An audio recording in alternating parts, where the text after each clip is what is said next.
Hola, esto es White Paper 10, yo soy Carla Berman. Hola Carla, yo soy René Rankenau y estamos aquí listos para empezar. Ahora veo que estás ¿en dónde? ¿En Puerto Vallarta? Por todo el mundo, Carla. Estoy en Puerto Vallarta. ¿Tú dónde estás? Por todo el mundo. Yo estoy sí, yo estoy en mi casa grabando ahora porque se murió el compresor del aire acondicionado de la oficina y como te puedes imaginar, eso pues, es simplemente insostenible En Monterrey. en esta ciudad. Sí, y no hemos Sí. encontrado, digo, un técnico ahí nos cotizó y pues estamos viendo ahí opciones, pero ya llevo 2 días y ya me estoy desesperando. Pero listo, ¿empezamos o qué? Empezamos.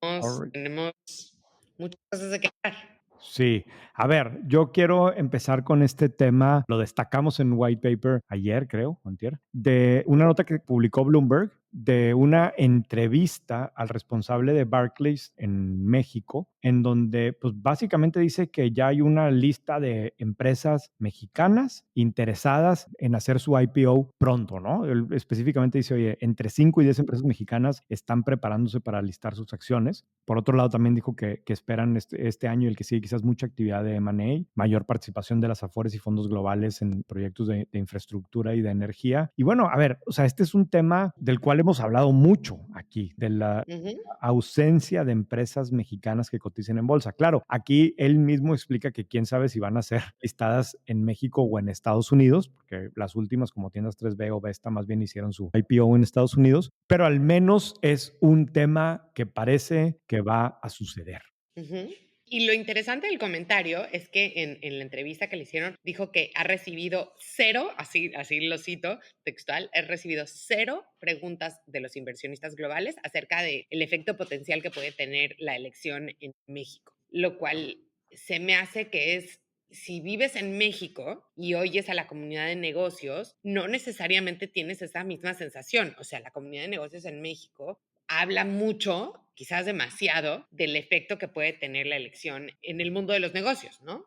Sí y no. Creo que ya lo habíamos platicado aquí en este podcast, pero a mí una cosa que me sorprendió muchísimo que le escuché a un consejero independiente de estos tipos, tienen toda la experiencia del mundo y que está en los consejos de muchísimas empresas, un empresario muy, muy respetado. Y él decía que esta es la primera vez en su historia como consejero en donde Ujú. todas las empresas en las que él participa tienen un presupuesto de inversión mayor al del año pasado, o presupuestos de inversión históricos, aun y cuando es un año electoral. Eso nunca pasaba. O sea, históricamente las empresas en México se han paralizado cuando son elecciones y vamos a esperar a ver qué pasa. Y como que ahora, al menos en la visión de esta persona, y creo que coincide con lo que me ha tocado escuchar de algunos ejecutivos, de algunos empresarios importantes, pues como que hay menos incertidumbre. Sí, evidentemente son décadas de estar acostumbrados a estar nerviosos con lo que va a pasar con las elecciones y demás, pero yo creo que hay mucha gente que hoy ya no lo ve como algo de lo cual depende por completo el negocio. Y eso es importante, ¿no? Y ya lo habíamos platicado también antes de una vez que platicaba yo con un analista en Nueva York que me decía, es que a ustedes les encanta quejarse de México. Me dice, nosotros que tenemos que ver empresas de todos los países, pues digo, está bien, tienen sus issues, pero nada que ver con los problemas para nosotros de una inversión que podamos hacer en Rusia o en China o en Buena algún Argentina. otro lugar, o en Argentina ahora, ¿no? Sí. Entonces, bueno, está ahí ese comentario en el caso de Tiendas 3B que hizo el IPO hace un par de meses, máximo 2 o 3 meses. Por primera vez reportó y sus acciones crecieron, si no me equivoco, como 12%. Yo creo que sigue habiendo muchísimo potencial para las empresas en México. Hay mucho atractivo para inversiones internacionales de lo que pasa en México. Pues bueno, ahí viene esto en camino, ¿no? Oye, René, ¿tienes alguna predicción de cuál es alguna de estas empresas que quieren hacer una IPO? A ver si la atinamos. Ay, híjole,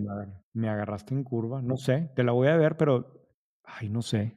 Déjame pienso, porque sé que Coppel no es, o que Coppel pudiera ser, obviamente por el tamaño, lo que tú quieras, pero entiendo que de plano no hay ningún interés. No sé.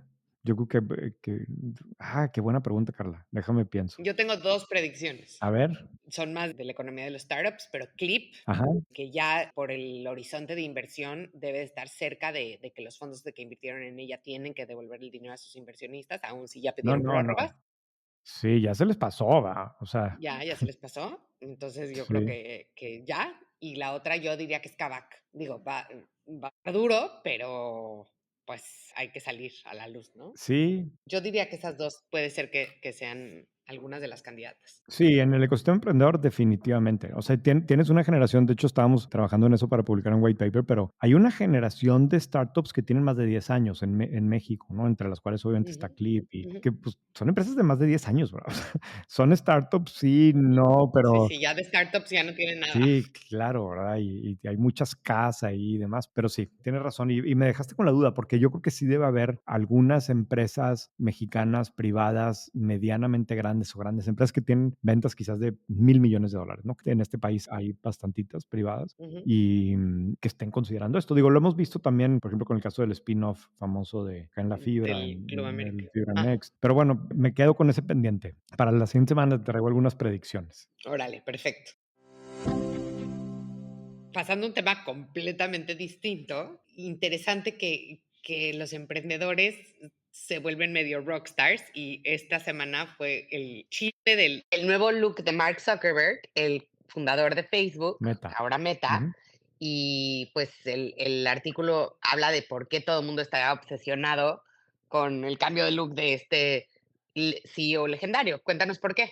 Sí, o sea, seguramente todo el mundo vio el video que luego resultó que estaba medio alterado de Mark Zuckerberg, que sale con una cadena y con el pelo más largo y que sale explicando algo que decía, ¿qué onda con el cambio de look? Pero el artículo en el New York Times se mete a ver cómo este emprendedor famoso, porque andaba siempre con chanclas, ¿no? ¿Te acuerdas? Con sus chanclas y su hoodie. Sí, En sí. los últimos meses, como que ha aparecido con una imagen, pues, más llamativa, ¿no? Primero con la chamarra de piel, así tipo de bombardero de la Segunda Guerra Mundial, y luego con los looks en la boda de la India, y ahora con el pelo más largo y una cadena de oro. Lo interesante del artículo es que dice, a ver, el mito de Silicon Valley depende en gran medida de esta personalidad y este look en torno a los emprendedores, ¿no? Y lo que quieren comunicar. Y entonces luego se agarra el caso de Zuckerberg y lo compara con cómo ha evolucionado el look de Elon Musk o el look de Jeff Bezos, ¿no? Que se parece un villano de James Bond, ¿no? Con sus nuevas Con imágenes. Y sus entonces colores. sí, claro, claro, que es el famoso foto de Miami con una camisa así medio peculiar, ¿no? Pero otra vez, la dependencia que tiene Silicon Valley en la imagen y la narrativa que refuerza, pues, esos mitos sobre los cuales se construyen las empresas, ¿no? Me llamó la atención porque es real, ¿verdad? Y no sé si es bueno o malo, pero sí es una cultura definitivamente muy centrada en la personalidad de los founders. Y casi, casi que cada Sí, empresa de estas absorbe un poquito la cultura de sí. cada uno de los founders. Y lo que es súper interesante es esta casi como metamorfosis de los founders de las empresas de tecnología, de ser el super nerd que se meten como a su capullito y emergen como una mariposa de el super sex symbol, ¿no? Y digo, ya lo único que le falta a Mark Zuckerberg es cambiar de esposa, ¿no? Que esperemos que no cambie. La verdad es que tiene Sí. una historia preciosa con Priscilla Chan, que es su co-chair en la fundación que tienen juntos y que es su novia desde que estaban en Harvard los dos. Ella es una pediatra, es una científica, tienen 3 hijas juntos, pero realmente hay pocos founders icónicos de Silicon Valley que hayan logrado salir de eso con un matrimonio intacto, ¿no? Bill Gates, pues se divorció de Melinda French. Jeff Bezos se divorció de Mackenzie Scott. Sergey Brin se Ujú. divorció de Anne Wojcicki. Bueno, Elon Musk, ni se diga, ¿no? Es El otro como extremo. el padre de todos los matrimonios fallidos. Y hay una fascinación realmente en Silicon Valley por la vida privada de estos founders legendarios y creo que ellos también han alimentado un poco esa fascinación, ¿no? Nos dejan entrever un poquitito de sus vidas y pues estamos todos fascinados viéndolas, ¿no?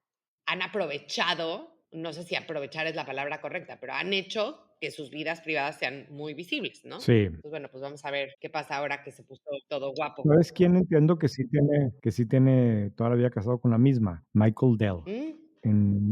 Creo que es alguno que se me vino a la mente ahorita que estabas diciendo esto. Y luego la otra pregunta ahorita que estabas hablando de esto, Carla, es, me llevo siempre con el mismo tema, pero y en México no hay nada así, ¿verdad? Nada. O sea, ¿o quién sería otra vez el tío El tío Richie Richie.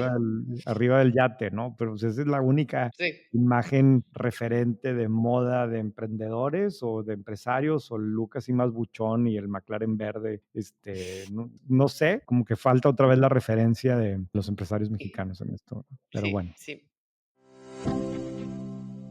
Querías hablar, Carla, también del tema del Necaxa. Eso es todo tuyo. El Necaxa a mí me parece un equipo legendario, ya luego te voy a platicar exacto por qué, pero bueno, la nota es que Ryan Reynolds, el esposo de Blake Lively, que salió en Gossip Girl, una pareja súper bonita de Hollywood, Tengo idea, Carla. ¿cómo no sabes estas cosas, Ren?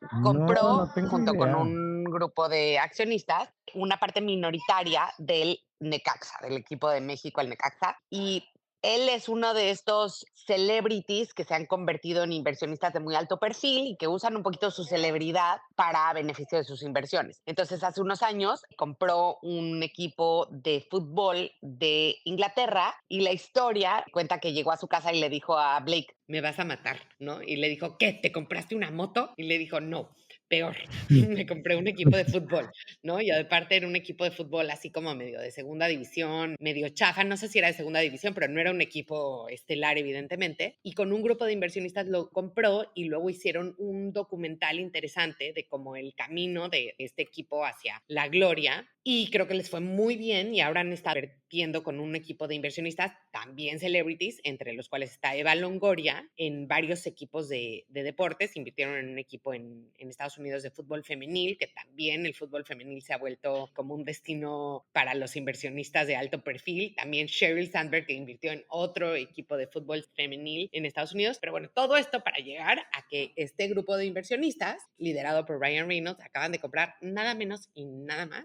que el bellísimo Necaxa. No, pero no lo Y compraron, una bueno, participación. exacto. Y una participación que de hecho decía una participación minoritaria, pero aún así importante. Entonces, eso lo que seguramente nos dice es que, si bien no son dueños de la mayoría, tienen un asiento en el consejo, tienen varias covenants de poder decidir, varias, ¿cómo se dice? Como varios privilegios de decisión sobre el equipo.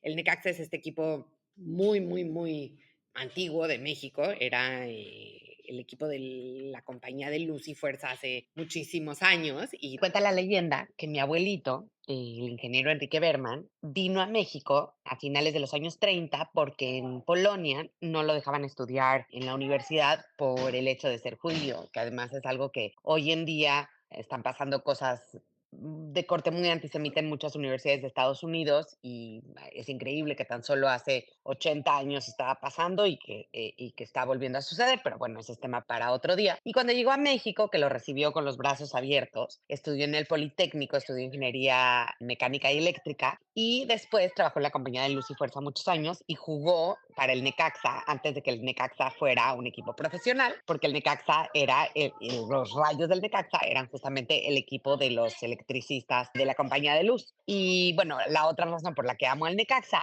es porque la primera cita que tuve yo con mi esposo fue ir a ver al Estadio Azteca un partidazo entre Necaxa y Toros Neza, imagínate nomás. Y bueno, el tema es que el Necaxa no es un equipo que tiene una base de muchos aficionados. ¿Conoces a alguien que se aficionado al Necaxa? Ni idea, Carla. Pues no, no, no creas, Seguramente no sí, hay. pero O nadie se sea, me hay viene a la mente poquititos. ahorita. De hecho, hay un chiste que es que le habla un aficionado a las oficinas del Necaxa a preguntar y dice, oiga, ¿a qué horas juega el Necaxa el domingo? Y le pregunta, pues, ¿a qué horas puede usted para agendar el partido a la hora que puede usted? Porque pues era el único aficionado. Parte de la razón por la que compraron el equipo es porque quieren contar esta historia de como el underdog del Necaxa y ver a dónde los lleva. Entonces, la verdad, me emociona ver esto. Creo que le va a poner mucho sabor al fútbol mexicano tener un inversionista como Ryan Reynolds. A ver qué van a hacer con eso. ¿Tú qué piensas? Sí, a mí me intriga el potencial que creo que tiene, por ejemplo, el valor de los equipos profesionales, particularmente de fútbol en este país, ¿no? Y yo creo que este hecho, otra vez, sin ser experto en el tema, pone en la mira el potencial que tienen los equipos, la relación con el público hispano en Estados Unidos, pero no solamente eso, realmente el potencial que tiene en México, por la misma influencia que tiene y el alcance. Y en algún momento, hace como unos 2 años, hicimos un análisis del fútbol como negocio en White Paper, que de hecho ha sido los artículos más leídos y sigue siendo un artículo que todo el mundo lee. Y una de las cosas que más me sorprendió es que encontramos que es un negocio mucho más chiquito de lo que parece. O sea, es mucho más, pero infinitamente más culturalmente relevante que desde el punto de vista de negocio. Y de alguna forma eso pasa hasta en la NFL, o sea, tampoco es que sea algo solamente del fútbol en México, pero aún así, pues seguramente hay un potencial importante y aquí el efecto tipo celebrities en los tequilas y a ver cómo se refleja eso en un equipo de fútbol en este país. Habrá que darle seguimiento. Sí. Yo traigo otro tema, Carla, que honestamente no sé cómo interpretar. Lo sacamos también en White Paper hace algunos días, pero es un deal que hicieron Amazon Prime y Rappi en México, en donde quienes pagan Amazon Prime en México, que entiendo que son algunos millones de personas, ahora les incluirá por un año una membresía de Rappi Pro, de un año sin costo adicional, que es esto de entrega sin costo, ¿no? Entonces, a ver, eso, hasta donde yo entiendo, los clientes de Rappi Pro para Rappi son súper importantes. O sea, son los que le generan una buena parte de las ventas. Más bien, quienes compran mucho terminan teniendo su membresía de Rappi Pro, Sí. pero pagan por eso. Y ahora, si ya pagas Somos Prime, pues no vas a pagar por eso. Entonces, yo creo que hasta cierto punto Rappi está renunciando a un ingreso Ujú, que es un ingreso pues que se va directo al profit, ¿verdad? Porque ese tipo de cosas pues es, es un ingreso importante. ujú. Y ahora se lo está cediendo a Amazon porque me quiero imaginar que es una apuesta a que más millones de personas van a acabar acostumbrándose a utilizar Rappi y por lo tanto van a depender de ahí y una vez que se acabe este plazo van a contratar esta membresía. No sé, pero me llamó mucho la atención. Creo que es una apuesta muy ambiciosa. Pero tengo una pregunta para ti. A ver, ¿Por qué dices que están renunciando a ese ingreso? Que ahí estás suponiendo que hay un overlap importante entre los clientes que pagan o que pueden pagar sí. Rappi Prime y que pueden pagar Amazon Prime. Sí, o sea, no sé qué tanto overlap haya, pero me imagino que sí. O sea, no sé qué porcentaje de la población en México tiene capacidad de contratar membresías de Netflix, de Rappi, de Amazon, de todas las que existen en Spotify, de las que existen, pero quiero imaginar que son más o menos las mismas personas que tienen muchas de estas, ¿no? Mm, Algo me estaré equivocando, pero dudo que sea mucho. Entonces tienes ese lado. Por otro lado es esta apuesta de decir, bueno, con que tú los consigas, yo los atiendo y entonces a ti te conviene porque tú a Amazon les estás dando más beneficios. Ahora, no sabemos los detalles del deal, a lo mejor Amazon le está pagando a Rappi, dudo, ¿verdad? ujú. Algo así, pero otra vez es la mentalidad de me la voy a jugar contigo ¿Sabes? con tal de, que es un poco la mentalidad histórica de las startups, me la voy a jugar, probablemente esto implica sacrificar ingresos por un año con tal de comerme más el mercado, consolidar la posición, que un poco se contradice con el discurso que hemos visto hasta ahora de todas las startups grandes, en donde la prioridad es profitability, en donde lo único que me importa es cuidar mis ingresos y el bottom line. En el caso de Rappi, tiene varios meses que dicen que son ya rentables, al menos en México, o al menos que tienen un EBITDA positivo, Ujú, en gran medida por el efecto de estas ventas de publicidad. Pero aquí, no sé, Carla, o sea, me llamó la atención el deal, la posición ambiciosa de Rappi, me dice también un poco cómo debe estar la competencia con Uber Eats, cómo debe estar la competencia con Didi, si necesitan o si quieren, si están dispuestos a entrar a este tipo de medidas. Pero además, hay otra nota que me encontré ayer de Nu en Brasil, que Nu en Brasil ujú, está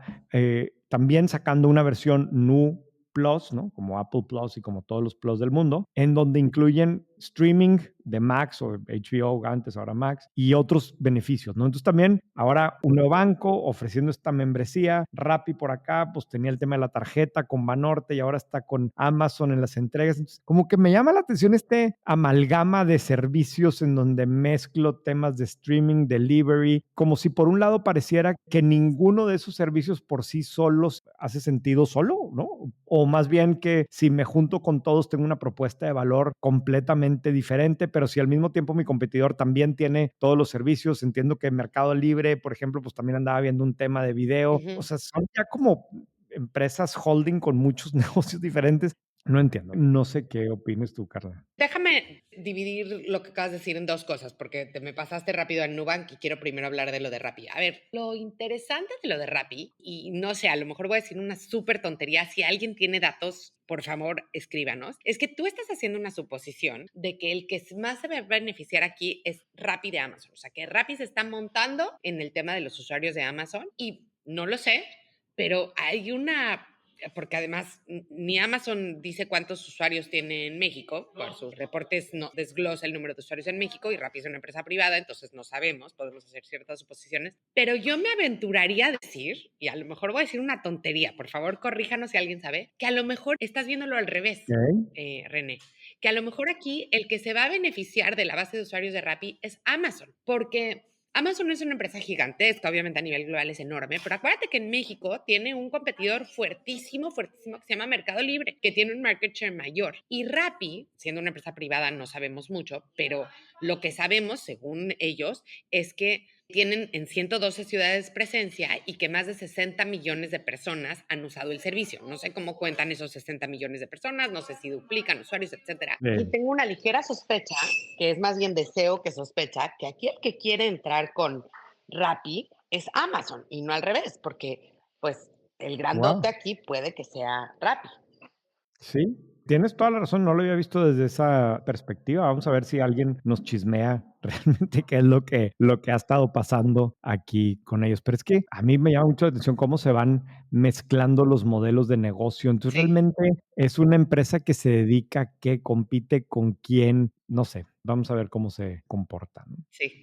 Pero bueno, Una última buena noticia de Rappi. Yo tenía el app de Uber Eats y el app de Rappi por la única razón de que uno de mis restaurantes favoritos de la vida, que es Mora Mora, estaba solamente en Uber Eats y está a partir de ahora también en Rappi, entonces ya pude borrar Uber Eats. Entonces, bueno. Ok, perfecto. Pues ahora sí nos vamos al deep dive.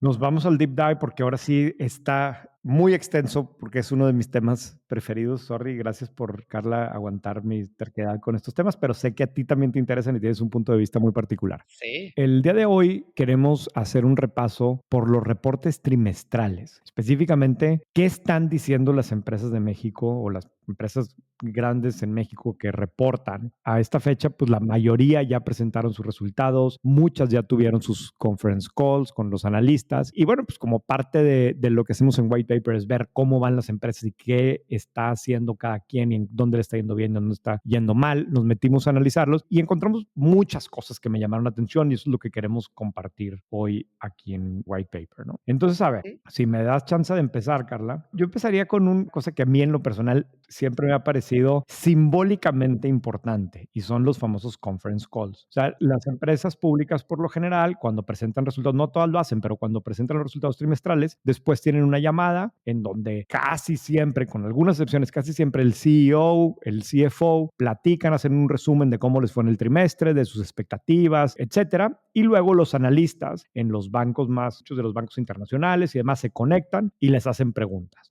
Normalmente las conference calls pues, son muy polite, pero al mismo tiempo, con algunas excepciones, por lo general hay información interesante, sobre todo en la parte de las preguntas, ¿no? Porque al final la empresa prepara muy bien lo que va a decir, tiene su discurso, lo revisó todo mundo, legal, lo revisó relación con inversionistas, pero en las preguntas pues pueden pasar cosas diferentes, ¿no? Ujú. Aquí en este caso, fíjense nomás este tipo de detalles, porque para mí, otra vez, a veces las formas dicen más o transmiten más de lo que está pasando en la empresa. En el conference call de Alfa, como ha sido de Grupo Alfa, como ha sido la costumbre a lo largo de los últimos años, no estuvo el CEO. En Alfa nunca está el CEO en los conference calls, pero estaba el CFO de Alfa y el de Sigma, ¿no? Los dos CFOs. Y hubo tres preguntas relacionadas con Alfa. O sea, los analistas cuando terminaron de explicarlo hicieron tres preguntas sobre Alfa, hicieron una pregunta sobre Sigma y una sobre Alpec, ¿no? La otra empresa grande de Alfa. En el caso de Chedraui, vamos a pasar a otra empresa, ahí estaba el que expuso, fue el CEO global, ¿no? El CEO de la empresa. Estuvo también el CEO de Chedraui en Estados Unidos y sus respectivos CFOs. En este caso hubo 7 preguntas. En el caso de Arca Continental, la embotelladora de Coca-Cola, el CEO y el CFO 7 preguntas. En el caso de Herdes tampoco estuvo el CEO. Ahí también fue el CFO el que estaba atendiendo a los analistas y hubo 7 preguntas. Después Cemex, el CEO, el CFO, hubo 10 preguntas, bastante el doble de las que hubo en Alfa, o sea, tenían más dudas o les interesaba más a los analistas de la empresa. En el caso de FEMSA, no estuvo el CEO, no estuvo José Antonio Fernández papá, pero estuvo José Antonio Fernández hijo, que ahorita vamos a hablar un poco más de eso, que es el CEO del negocio de proximidad, o sea, todo lo que tiene que ver con Oxxo, con las farmacias, etcétera. Estuvo el próximo CFO. Y antes de eso estuvo como el CEO de FEMSA Digital con todos los esfuerzos de Exacto, transformación digital de exacto. la compañía. Impulsando también esa parte. Hubo 10 preguntas. En el caso de Bimbo estuvo el CEO, o sea, Daniel Servitje, y también el nuevo CEO, el que ya fue nombrado y que va a entrar en su lugar, el CFO, y hubo 13 preguntas más. En el caso de Volaris estuvo el CEO, el VP de operaciones y el CFO, 14 preguntas, y la excepción aquí fue el caso de Banregio, en donde estuvo el CEO y el CFO y conté 33 preguntas. O sea, muchísimas. 33 preguntas en Berregio. Sí, muchísimo más que en todas las demás. Mira, la realidad es que lo que creo Órale. que pasó en el caso de Banregio es que el banco presentó bastante buenos resultados en el negocio del banco como tal, pero como se acordarán, Banregio tiene además Hey Banco, que es este neobanco que se ha estado incubando dentro de Banregio y que ya está en proceso de separarlo, porque ya tiene o ya va a Ujú, tener su propia licencia. Entonces, a la hora de estarlo separando, pues como que se ha hecho más evidente los números de Hey Banco y claramente le hicieron mucho ruido a los analistas y los analistas estuvieron muy incisivos con preguntas sobre los números de Hey, que al final es lo que ya sabemos, los números de los neobancos en general suelen ser bastante malitos, particularmente en los años en los que está creciendo, ujú, pero normalmente cuando un neobanco está creciendo, pues una empresa privada y pues los únicos que ven los números son los directores y sus inversionistas, y aquí en este caso, como lo sacas dentro de una empresa que es pública, se ven muy contrastantes con los números de Banregio como banco, ¿no? Como el negocio principal. Entonces, ujú, eso claramente le hizo mucho ruido a los inversionistas. Hubo muchas preguntas sobre profitability, sobre en qué momento va a suceder. Hubo incluso cuestionamientos del crecimiento de Banregio, ¿no? Y es un poco como decir, oye, Banregio también tiene sus competidores y hoy tú estás más enfocado en Hey, ¿no? Pero bueno, ahí se vio, mientras que todos los demás tenían 10, 12, 13, 4 preguntas, en este caso fueron 33, ¿no? Eso es la parte, digo, algo que hemos mencionado de conference calls, ¿no? Dime algo, ¿crees que será que habrá alguna correlación entre el número de preguntas que hacen los analistas y la bursatilidad de la empresa? O sea, que a más preguntas es porque le importa más a los analistas y el mercado, y a los que tienen pocas preguntas no les importa nada. No, sí, a ver, o sea, hay en conferencias de algunas empresas que se conectan muy poquitos analistas porque muy poquita gente cubre la acción, porque, o sea, a ver, un ejemplo, por ejemplo, Grupo Industrial Saltillo, que es una empresa muy buena que últimamente ha tenido resultados bien interesantes, pero te metes al conference call y pues a lo mejor está el analista de GBM, hace algunas preguntas y ya, porque nadie la cubre o muy pocos la cubren, ¿no? En el caso de Banregio es un caso atípico porque aunque es un banco relativamente chiquito comparado con los otros bancos en México o con los bancos grandes en México, siempre ha sido interesante para analistas internacionales, siempre ha tenido inversionistas en Europa y algunos fondos y demás, entonces como que tiene ese lado. Ujú. Hay empresas como el caso de FEMSA, que ahorita vamos a hablar un poco más, o Bimbo, siempre han sido bien, o son de las pocas empresas mexicanas que son bien atractivas para analistas de todo el mundo. Cemex es otra que siempre han mantenido el interés y por lo tanto tienen coberturas más amplias y hay más dudas y más preguntas. Y luego también son negocios más complejos. Entonces imagínate el caso de FEMSA, le pueden hacer preguntas de miles de negocios. Sí, sí, sí, sí, sí. En fin, Bueno, y entonces vimos algunas que nos llamaran la atención, como Liverpool, que pues es parte de tu vida. Sí, es parte de tu vida, ¿no, René?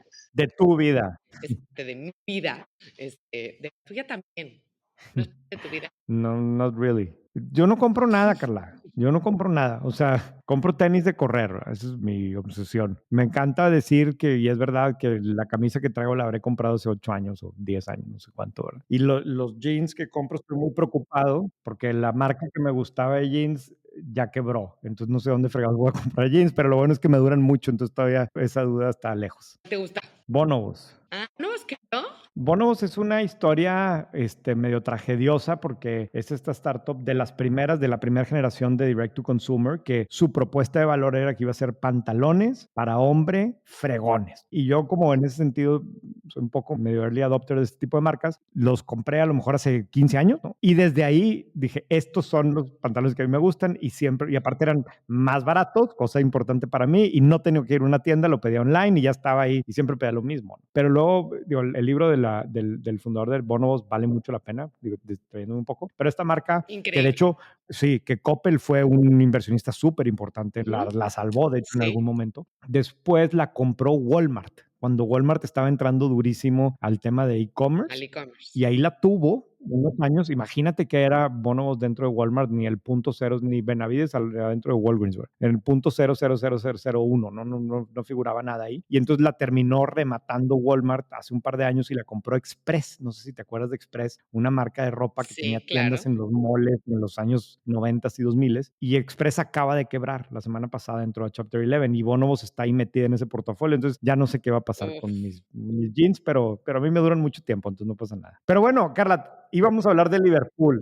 Oye, nada más antes de volver al tema de Liverpool, Ajá. no sé si se escuchó, pero René recomendó un libro que es maravilloso, que es el memoir del fundador de Bonobos, que se llama Burn Rate, es de los mejores libros que he leído. Pero bueno, ahora sí, volviendo a Sí. Liverpool, pues lo que vemos es que Suburbia sigue siendo una parte muy Sí, chiquitita de sus ventas. Lo que es muy interesante es que tanto Liverpool como otras empresas están reportando con mucha insistencia, ya desde hace pues, varios años, pero siguen, qué porcentaje de sus ventas son digitales. En Liverpool el 26% ya es venta digital, en Suburbia solo el 6%, entonces ahí tienen que hacer un mejor trabajo, aunque tienen kioscos en cada una de las tiendas. Y lo otro que me gustó es que tienen ahora este servicio que se llama Geek Help, que me suena como a Geek Squad que tenía Best Buy en los sí. 2000 para ayudar a las personas a reparar y hacer la instalación y el setup de sus dispositivos electrónicos. Liverpool tiene una larguísima, larguísima tradición de tener servicio postventa con todo lo que era línea blanca, ¿no? Te ayudan a instalar tu secadora, refrigerador, te dan este servicio de mantenimiento, te lo reparan cuando no está. Entonces, bueno, yo creo que lo que está pasando ahora es que pues la gente está teniendo muchos más dispositivos electrónicos también y hay que hacerles todo el setup, hay que repararlos, hay que incluso darle clases a la gente y este es un negocio que ellos ya conocen en la parte de línea blanca y ahora lo están haciendo en la parte de dispositivos electrónicos. Pero es interesante porque es un servicio con una base instalada que tienen gigantesca a toda la gente que le venden este tipo de productos. Entonces, eso fue lo que más me llamó la atención del reporte trimestral de Liverpool.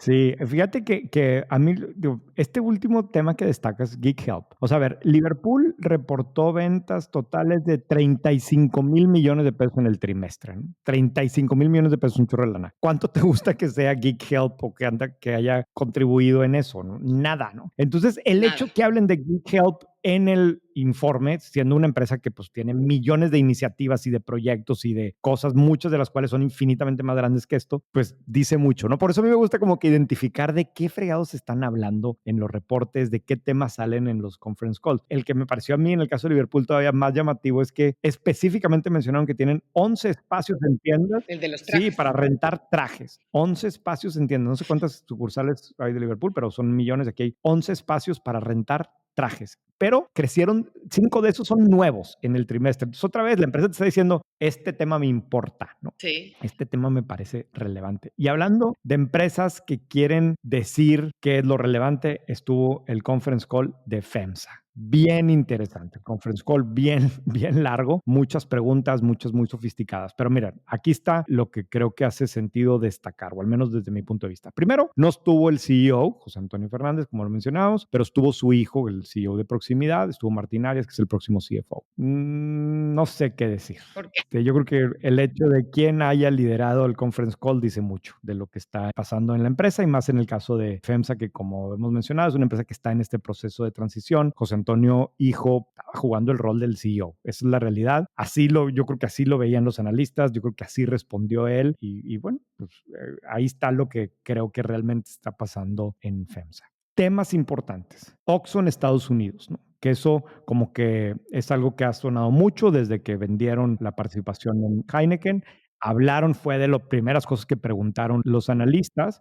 Básicamente no hubo mucha información. Lo mismo de siempre. Sí, nos interesa, lo seguimos evaluando, estamos analizando cuál va a ser la mejor manera de entrar. Sí mencionaron que pues va a ser o que probablemente va a ser en la frontera o cerca de la frontera, considerando que es donde Oxxo, pues, la marca tiene mayor reconocimiento. Entonces, pues como que no hubo tanta novedad como hubiera parecido, si van a comprar o si van a empezar, etcétera. Luego, un número bien importante que de la escala de FEMSA. Ya considerando los Oxxos, las farmacias, las gasolineras, en general todos los temas, estas tiendas que tienen en Europa, están abriendo 6 tiendas al día, ¿no? O en promedio una tienda nueva cada 4 horas, ¿no? Es una escala bien importante, muy, muy importante. En total dan más de 30,000 puntos de venta y a este ritmo, pues eso va a cambiar todo el tiempo. Otra vez, hablando de aquellas cosas que transmiten mucho en la llamada. En el caso de la llamada de FEMSA, yo, al menos en mi caso, creo que el protagonista fue el tema de spin de lealtad.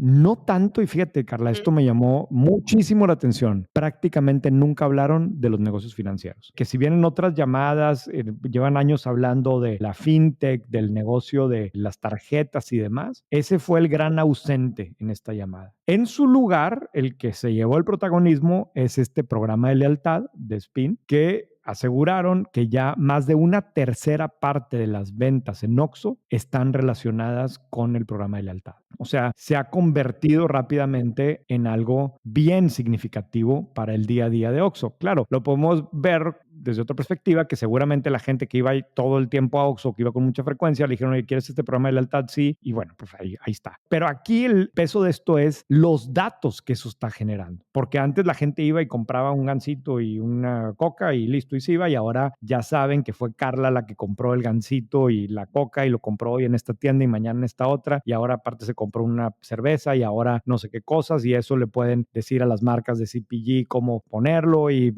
ahí hay un tema importante. Hablaron de... No, no solo eso, René, porque, o sea, lo que tienes que pensar es que todas estas empresas, al final, mucho de su modelo de negocio está teniendo una vertiente hacia la venta de publicidad, Claro. porque pues las empresas de consumo masivo tienen muchísimo dinero de publicidad y hay un viejo dicho en la industria que dicen que el 50% de mi publicidad está mal invertido, si tan solo supiera cuál 50%. Y en digital un poco se prometía que íbamos a cerrar ese loop, ¿no? Donde tú ibas a poder saber a quién le serviste el anuncio. El problema es que la mayoría de los productos de consumo masivo se siguen vendiendo en tienda física. Entonces siempre había este rollo de, bueno, pues si salgo en la tele o si salgo en Google o si salgo en Facebook, ¿será que eso sí mueve la aguja a la hora de que compre el anaquel?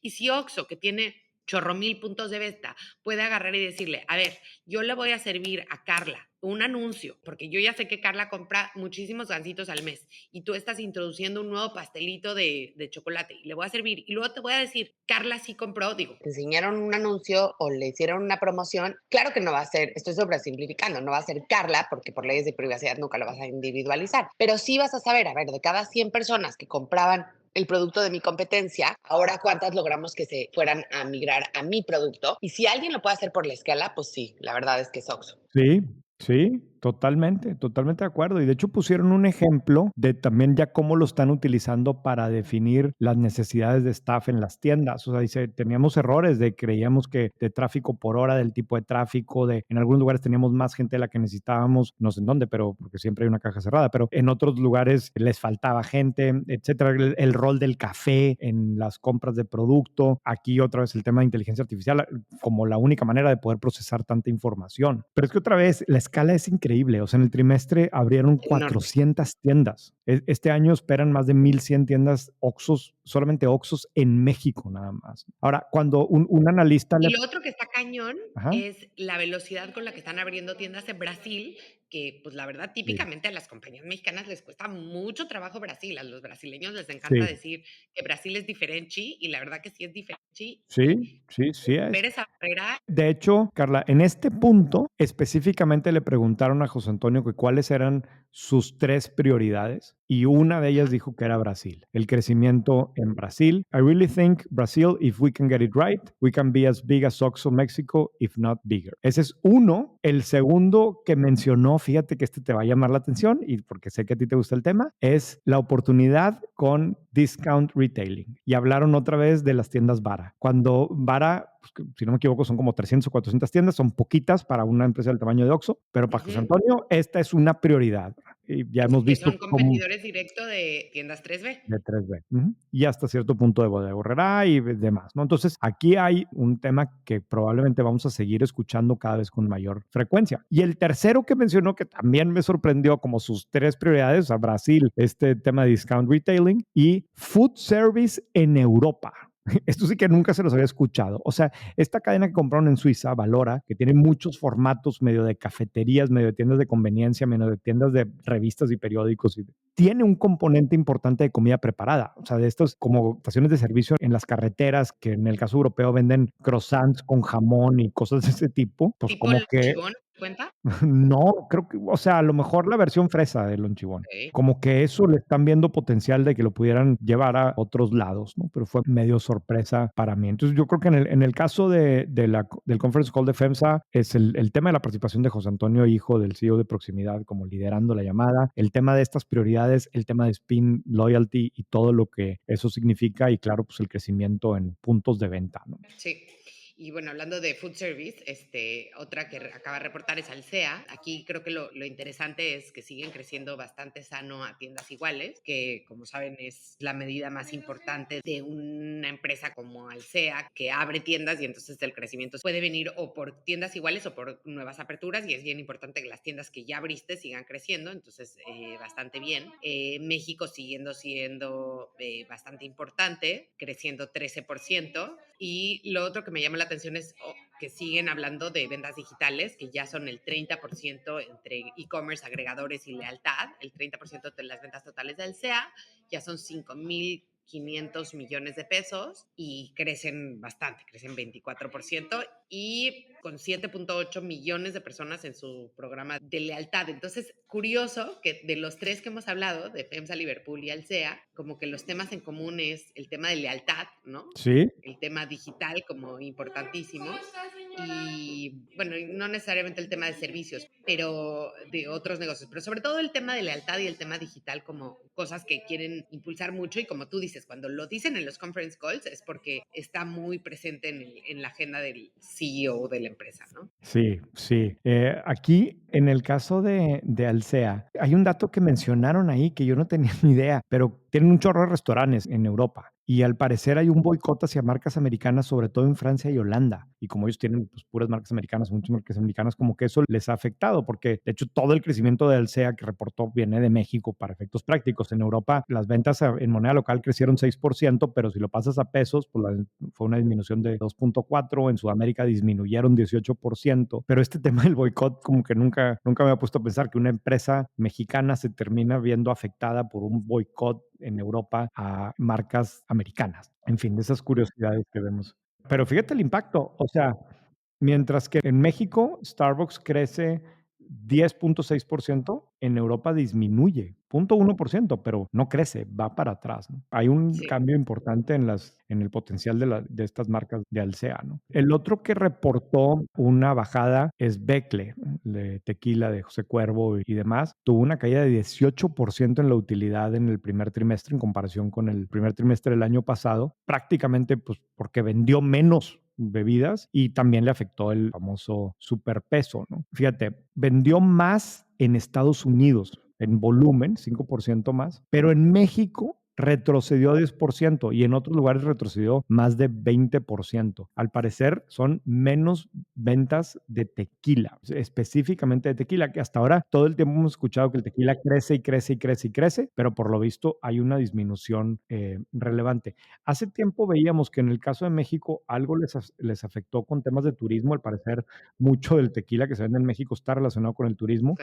pero no me acuerdo muy bien los detalles, ¿no? Becle es una empresa que ha tenido un desempeño sobresaliente en los últimos años, Ok. entonces como que llama la atención un retroceso de este tamaño, que también, siendo realistas, sus ventas explotaron durante la pandemia. Entonces también el punto de comparación es difícil de mantener. Y una más que nunca hemos hablado, creo que nunca hemos hablado aquí en el podcast, pero pues otra vez yo que ando viendo todos los reportes, me llamó la atención, fue el de Banco del Bajío. Fíjate esto, Carla. Entre 2022 y 2024, sus ingresos en el primer trimestre pasaron de 3,700 millones a 6,300 millones. O sea, no se duplicó Ajá. en 2 años, pero no está tan lejos de haberse duplicado los ingresos. Claro, mucho de esto es el efecto de las tasas, ¿no? Pero también este banco está creciendo en lo que genera por fees, por los puntos de venta, tasa de intercambio, la banca electrónica, mientras que la eficiencia del sistema bancario en promedio está en 45,7, la de Banco del Bajío está en 34%. Es un banco un poco parecido que el caso de Banregio, que son mucho más eficientes que el promedio, por lo tanto son mejor negocio. La cartera total aumentó a 240,000 millones, que es 8% más, 8,7% más que el año pasado. Pero de esos 240,000 millones, 204 son la cartera empresarial, ¿no? Que crece más rápido. Estos son bancos que sí tienen productos Ok. como tarjetas de crédito, hipotecas y demás, pero están muy enfocados en prestarle a las empresas y particularmente a las pymes. De hecho, el crecimiento de la cartera de crédito a pymes crece 15%, o sea, otra vez casi el doble de lo que crece la cartera total. Tiene más de 70,000 millones colocados para pymes, ¿no? Y yo creo que es una de las carteras de pymes más importantes en este país. Ahora, en este caso específicamente, en otros negocios negocios que históricamente ha sido mucho más chiquito, como el negocio de consumo, créditos para personas, está creciendo fuertísimo. Claro, la base de comparación es muy chiquita, pero por ejemplo, la cartera de crédito de nómina creció 42%. Ya hemos hablado que el crédito de nómina para algunos bancos es súper, súper relevante y por lo visto Bambajío le está poniendo énfasis. Los créditos personales avanzaron 77%, la tarjeta de crédito 38%. Sí se le subió un poco el costo de fondeo y con eso su margen financiero disminuye un poco, pero Banco del Bajío históricamente comparado con otros bancos había estado, la realidad es que un poco rezagado con temas digitales y como que está tratando de hacer catch up. El casi 70% del aumento en el número de transacciones digitales es de personas, ¿no? Y esto otra vez pues es importante por el rezago que tenía, ¿no? En fin, ¿quieres hablar de algún otro o ya fue mucho rollo? No, lo único que quiero decirles es que ojalá que les hayamos infectado un poquito de nuestra emoción por leer los reportes de bolsa y les voy a pasar un tip que un día me dieron en un curso en Google que fue muy valioso de cómo leer un earnings call, ¿no? O sea, y básicamente lo que yo hacía antes era que me metía al Investor Center en las páginas web y me bajaba la presentación de inversionistas y la leía toda y la verdad es que eso es lo menos importante. Entonces ahora lo que hago es que paso muy, muy rápido por toda la parte de la presentación inicial del CEO y la presentación del CFO, que es lo que ellos te quieren decir, que está súper guionada, que súper ensayada, y luego me voy directo a las preguntas porque lo que decía este instructor es que la parte guionada hay que verla como cuando veías la caricatura de Charlie Brown, que la gente de nuestra edad se va a acordar, y hablaba la maestra y hablaba y así decía, va, va, va, va, va. Entonces esa no Sí. le pones mucha atención y donde está la carnita, donde está lo interesante es en las preguntas de los analistas que llevan pues años estudiando no solo esa empresa, sino esa industria y ahí es donde los pueden pues sacar un poquito más de carnita y agarrar un poco más desprevenidos, aunque obviamente pues saben que les van a preguntar, pero Pueden salir cosas muy interesantes que no necesariamente están tan ensayadas, ¿no? Claro, claro, y sí, al final, digo, estos son solamente lo que está pasando en algunas empresas en este país, algunas son de las empresas más grandes. Yo creo que hay mucho que se le puede aprender y que conviene saber de qué están haciendo, por qué. Por ejemplo, esta tendencia hacia la importancia que le están dando todos a los programas de lealtad, ¿no? ¿Por qué será? ¿Funcionará? ¿Cómo se va a ver eso en Ujú. algunos años? ¿O por qué dejaron de hablar de este tema? Antes dominaba la conversación y ahora no tanto. ¿O por qué es esta persona la que está hablando y no aquella otra, ¿no? ¿O cómo responde, con qué Ujú. seguridad, qué tanto desarrolla? No sé, creo que importante saber. Ya no voy a decir interesante, que lo hemos dicho como 7 millones de veces en este capítulo. Pero bueno, Muy bien. recomendaciones, Carla, te toca a ti. tengo dos recomendaciones maravillosas de esta semana. Uno es el libro de La generación ansiosa, en inglés se llama The Anxious Generation, de Jonathan Haidt. Jonathan Haidt es un profesor de negocios en la Universidad Stern de NYU. Él es un doctor en psicología y es muy interesante lo que habla de cómo la generación Z está más ansiosa que nunca, a pesar de que tenemos el mayor estado de bienestar de la historia. Y dice que mucho es por efecto de los celulares. Pero lo padre es que no le echa toda la culpa a los teléfonos celulares. O sea, empieza hablando de que desde antes los papás dejaron de dejar hacer a los niños cosas que hacían antes, ¿no? Caminar solos a la escuela, cuidar a sus hermanos más pequeños, etcétera. Y después de eso vino el celular y lo que más me gusta es que lo que dice es que el mayor problema con los celulares, no solo en los niños y en los adolescentes, sino en los adultos, no es lo que te hace el celular, que yo creo que es en lo que yo había estado muy enfocada, ¿no? De que te vuelve adicto o te hace sentir Sí, mal, baja autoestima en el sí. caso de las mujeres porque ves imágenes perfectas en Instagram o en el caso de los hombres los hace tener problemas de ludopatía. Sí es un problema, mayor problema es de estas cosas que cuando las oyes dices, claro, era obvio, pero no lo había pensado, es lo que dejas de hacer por estar viendo el celular. O sea, las horas de estar en la naturaleza, las horas de ejercicio físico, las horas de convivir con otros seres humanos cara a cara, ese es el principal problema. Porque el día sigue teniendo solo 24 horas. Habla de algunos datos interesantísimos que nos deberían de poner los pelos de punta a todo mundo y sobre todo de estrategias de qué podríamos hacer. La más importante, que a mí me encanta y que ojalá que mucha gente, yo creo que aquí nos escucha mucha gente y yo creo que muchos de los que nos escuchan tienen hijos, están en patronatos de colegios, son directores de colegios, tienen colegios, ¿no? Es hacer que las escuelas sean zonas libres de teléfonos celulares. Yo sé que muchos papás creen, bueno, pues si ya todos tienen, pues yo no voy a ser el único que no le dé el celular a mis hijos, pero aquí sí se necesita una acción colectiva y las escuelas tienen la llave en su mano. Hay toda la evidencia del mundo de que los grandes magnates de Silicon Valley no solo no le dan celulares a sus hijos hasta los 13, 14 años, sino que los mandan a escuelas donde no hay celulares a lo largo del día. Entonces, ojalá que muchos directores lean este libro y que muchos papás y que presionemos a las escuelas. Entonces, ese es el primero. Mi segunda recomendación es un librito cortitito que se llama No fue penal, una jugada en dos tiempos, de este autor maravilloso Juan Villoro.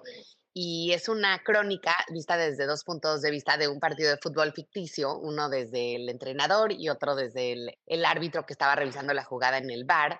No sé qué quiere decir VAR, pero es cuando revisan en la cámara, que es una regla nueva del fútbol. Y ese árbitro había sido también un súper jugador en sus años de juventud, y entonces te van entrelazando, te cuentan la historia de cuando eran jóvenes y cómo los dos terminaron pues no siendo estas grandes estrellas que querían, sino uno un director técnico de un equipo mediocre y el otro un árbitro de solamente la revisión en video. Pero está maravilloso, está increíblemente bien escrito y divertidísimo, y para los que les gusta el fútbol, pero aún si no te gusta el fútbol, está buenísimo.